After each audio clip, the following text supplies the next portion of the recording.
Fala galera, beleza? Vamos falar hoje sobre cidadania italiana via judicial. Então, esclarecer esse ponto aqui num vídeo bem didático. Vamos lá. Então, existem duas opções de ingressar pela via judicial. A primeira opção é a linha da derivação materna. Então, funciona da seguinte maneira. Se na sua família, na sua linha de transmissão da cidadania italiana, existe uma mulher que teve um filho ou filha antes de 1948 e esse filho é o que dá a sequência na sua linha de transmissão, o seu processo entra nessa derivação materna da lei de 1948. Por quê? Até essa data, até o dia 1º de janeiro de 1948, as mulheres não transmitiam a cidadania para os seus descendentes. Então, esse pedido ele só pode ser feito pela via judicial. Ok? Não é uma opção fazer esse reconhecimento de cidadania de forma administrativa.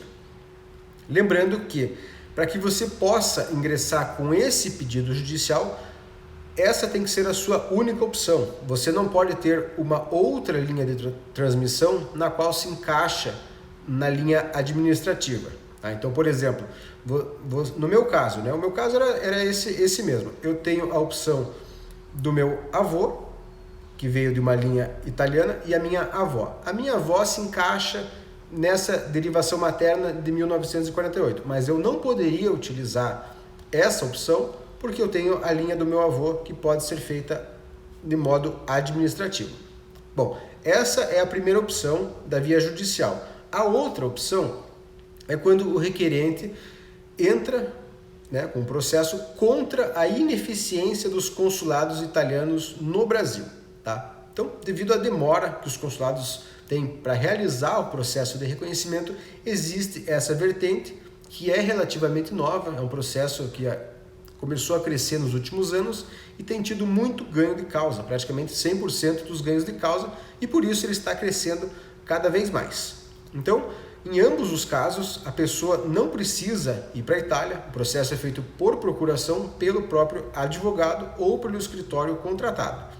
Então, esse pedido ele tem que ser feito obrigatoriamente por um advogado italiano. E quando eu digo um advogado italiano, não estou falando sobre a nacionalidade do advogado, mas sim sobre a atuação dele, ele ser inscrito no Conselho Europeu de Advogados, que chama-se Consiglio Nazionale Forense, que é como se fosse a OAB aqui no Brasil. Então, é o órgão que regula os escritórios de advocacia, os advogados inscritos, não só na Itália, mas em toda a Europa. Então, tem que ser um profissional que está inscrito nesse órgão. Não pode ser feito por um profissional, por exemplo, um advogado brasileiro aqui inscrito na OAB, mas que não tem inscrição lá. Isso não é possível. Inclusive, se você precisa de indicação de um escritório sério, eu vou deixar o link aqui na descrição para você saber o escritório que eu trabalho e os valores, as formas que eles atuam. Bom, continuando, sobre as opções, as formas como ocorrem os processos na via judicial. Eles mudaram recentemente, agora no dia 22 de junho desse ano, 2022, mudaram no âmbito de que eles eram realizados todos sempre no Tribunal de Roma. E a partir dessa data, agora, eles estão sendo distribuídos por toda a Itália. Então, o processo agora ele vai ser ajuizado no Tribunal da Jurisdição de onde o seu antenato é originário. Então, por exemplo, o meu antenato veio da região de Bolonha. Então, é o Tribunal da região de Bolonha que atenderia se eu ingressasse com esse processo pela via judicial. Então, sendo distribuído por toda a Itália, isso vai gerar duas consequências. A primeira é uma consequência de tempo e a segunda é uma consequência de entendimento.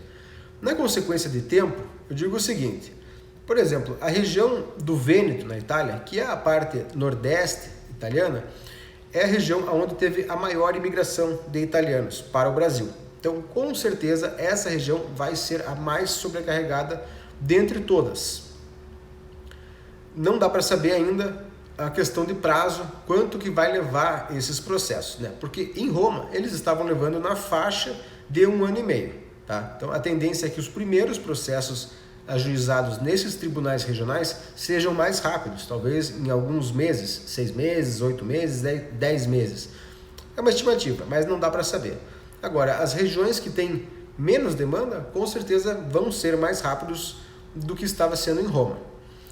A segunda questão é a questão do entendimento, que é o seguinte: o Tribunal de Roma já tinha um entendimento claro, né? Então a sentença ela sempre era muito parecida em todos os casos. O que acontece é que nos tribunais regionais agora nós não sabemos exatamente como os juízes vão proferir a sentença, se vai ser igual estava sendo em Roma ou se terão um entendimento diferente. De todo modo, o advogado vai atuar da mesma forma, utilizando o mesmo embasamento legal, a mesma jurisprudência de antes, e a tendência é que continue o mesmo entendimento, apenas os prazos que talvez mudem para menos no início e, dependendo da região, para mais futuramente. Tá legal? Então, se você precisa de indicação de um escritório sério, eu vou deixar o link aqui abaixo para você entrar em contato comigo.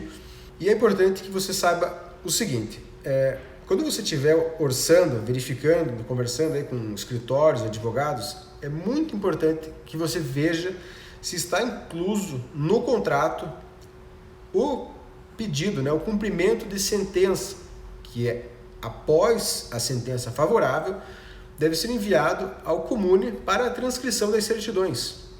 Sem essa parte inclusa no seu contrato, você não vai conseguir obter a cidadania italiana diretamente através do processo. Você vai ter que realizar esse pedido para o comune. Então é importante que o advogado inclua no trabalho dele esse pedido da transcrição das certidões. Aí sim vai restar para você apenas o pedido dos documentos, ou seja, principalmente aí do passaporte italiano, mas a sua cidadania já vai ter sido reconhecida. Então isso é extremamente importante. Eu sei que não são todos os escritórios que incluem isso no contrato, e aí posteriormente a pessoa tem que desembolsar mais um dinheiro. Também é importante lembrar que pode ser que o seu processo não tenha a sentença favorável, afinal de contas é um processo judicial, então ele não é 100% certo, e em alguns casos você pode recorrer numa segunda instância. E com certeza, se você tiver que recorrer, é importante que você tenha em mente que isso também não estará incluso no seu contrato inicial e vai ser desembolsado mais um valor. Tá legal? Então eu só queria esclarecer essas questões. E se você quiser a indicação aí de um escritório bem bacana, um escritório sério, o link tá aqui abaixo. Beleza? Por hoje era só isso. Obrigado e até a próxima.